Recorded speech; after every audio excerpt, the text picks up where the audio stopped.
Hello and welcome to this premium podcast of the Lotus Eaters. I'm your host, Harry, joined by Carl. Hello. And today we're going to be taking a look at the atrocities of the scientific nonce advocacy movement. Yes, it does exist, and it's much more prevalent than you would ever hope for it to be, really, isn't it? It's remarkably famous, actually. It's got a long history as well, which I have covered in one of my previous direct videos done for Lotus Eaters, which we've got up here, which I called The Left's Problem with Paedophilia, which I only just now realise makes it sound like the left has a problem with paedophilia. When that's a good point. They really don't. I should have been a bit more astute with my titling there, but it basically goes into the history of the left's pedo advocacy. Yeah, pedo advocacy, and the thinkers, philosophers, and even scientists who are part of those movements. Because sadly, as much as we like to think of science as, well, we used to like to think of science as some grand, not amoral, but outside of certain morals. Non-moral project. So, yes. And that might actually be the source of the problem, sadly, to be honest.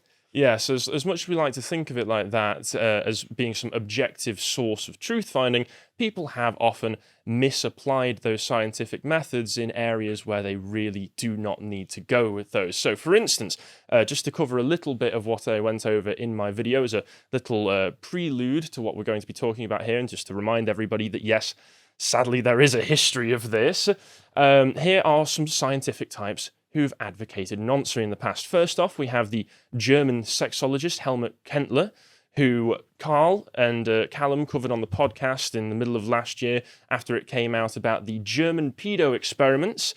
He was a sexologist, which seems to be a BS title for someone who wants to diddle kids. Yeah, I'd give it that title, who gave children to paedophiles to be fostered in the hopes that it would make them less likely to be Nazis. I mean, it's literally a brass eye skit, isn't it? It really, it really is. Literally, well, we're going to give the children to paedophiles. They'll be loved. Oh, Jesus They ended up noncing them. This is the last thing we wanted to happen.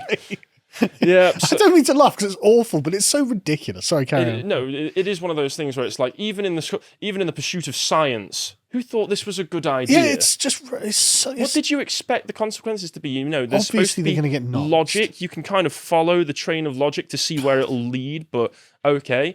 Then there was one of the original sexologists, a man called John Money, who many of you have watched the video, may be familiar with the harrowing story behind him, which is that he was a sexologist who performed a gender change on a child called Bruce Raymer, who experienced as a baby a botched circumcision, and then he made him perform sex acts with his brother as children that he photographed, which he thought would encourage a healthy gender identity later in life.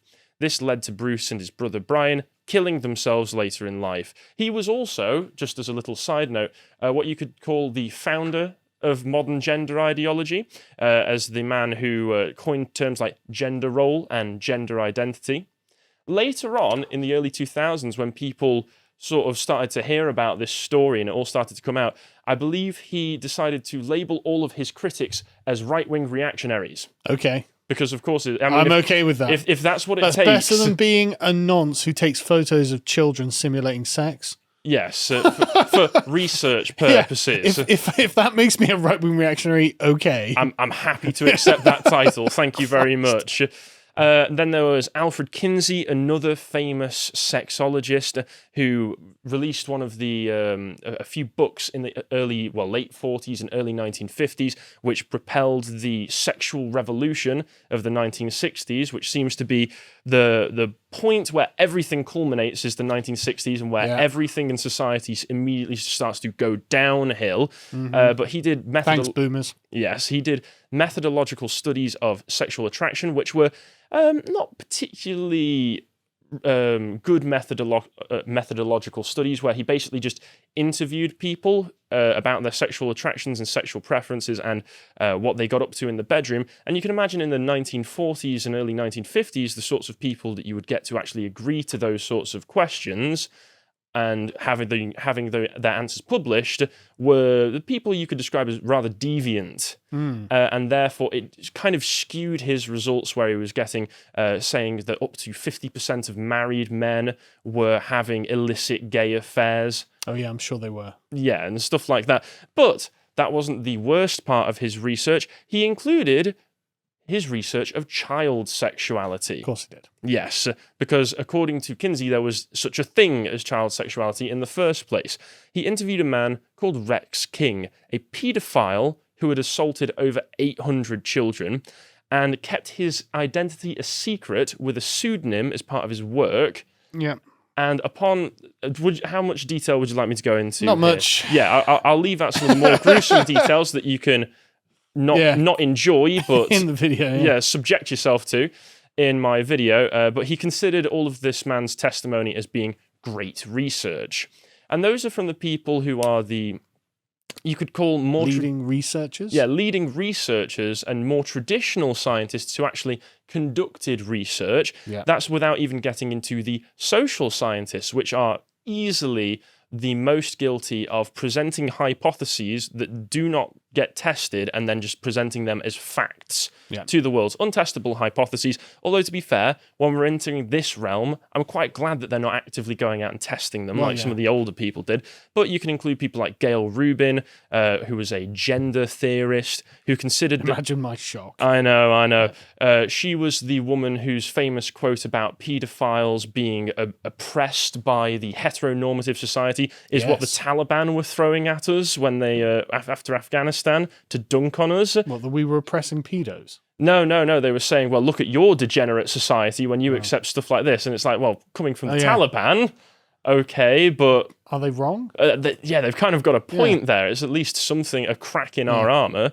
But she considered that paedophiles were persecuted in the 90s, and she wrote a passage that I include in here where she talks about how 30 years on from when she was writing, they would be considered an oppressed class down the line that would be looked at in the same way that we currently view the 1960s civil rights activists. And we will literally get to how she was correct on that in the course of this podcast. Thankfully, it isn't as prevalent in all over society as it could be, but there is. It's still there. And if we move along, speaking of that, there are organisations who are dedicated to pushing that narrative, including the Nonce Prostasia Foundation, who consider themselves a human rights and child safety, child protection group. What, a pro-paedophile group that considers itself a child protection group?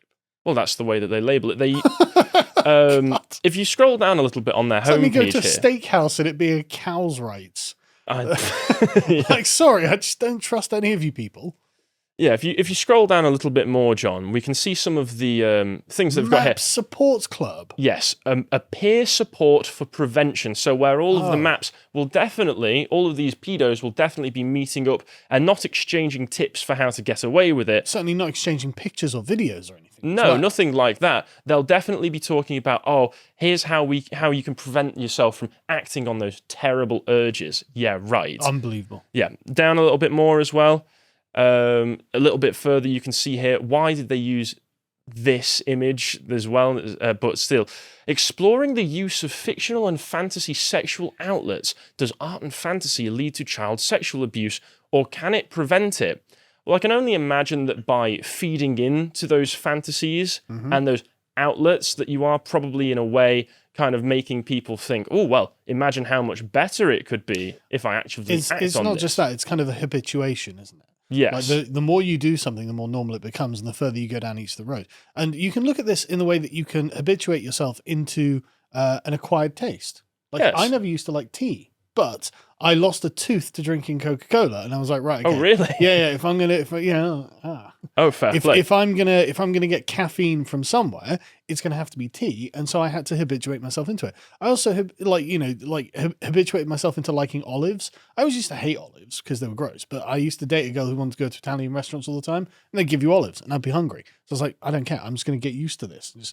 And so I think any taste that you have, where it's food or playing games or watching movies or whatever, you can hammer it into yourself. You train yourself over a period of time by constant exposure to that thing to become normal and to begin to appreciate various aspects of it that you didn't appreciate before. And so if you're doing that with fantasies about child sexual abuse, then I think that's leading yourself deliberately down the wrong road. Yes. You shouldn't be doing that. And talking about the particular side of the political aisle that these sorts of groups come from, they should be very familiar with terms like normalization. Yes. And as much as you normalize the fantasies, as you say, you're going to be normalizing the acts in and of themselves and removing the stigmas. John's pointed out there, what about violent video games, though? But I would say it's a more difficult question there. I wouldn't suggest that most people... Sorry, I'm happy to be like, yeah, they cause violence, ban them. No, I'm joking. Yeah. I would say there has been enough study and enough data and research done into the effects of violent video games to be able to say empirically. But with this sort of stuff, I kind of don't want the research done. Well, it's not even that. Like, they're not the same thing. For example, like, okay, so you've got, like, all these fantasies about children. Is that not going to lead to people downloading child porn? Is that not going to lead to them taking advantage? Because I mean, like, I'm not expressly against violence, to be honest. There are times and places where I enjoy violence, like like when you go to a kickboxing club or something like that. Yeah. Right. There's a time and a place to enjoy violence, I think, and I think that the same, like my enjoyment of violent video games, John, is a part of that process. Like it's a part of the same, like pleasure center that's being triggered in my brain. Plus, violence is much more natural to human beings than, say, noncery tends to be. I would hope. Noncery's probably got a natural element to it. In fact, that's one of the arguments they make, that it is natural and therefore we should be trying to understand. And also, you could probably make the argument that it's activating different parts of the brain, violence versus sexuality. That's probably I agree. different parts of the brain that will be affected differently through fantasy stimulation. Well, luckily, one of the benefits to violent video games is they make you physically weak because you're not getting exercise. That's true. You don't tend to be inclined to want to do physical violence.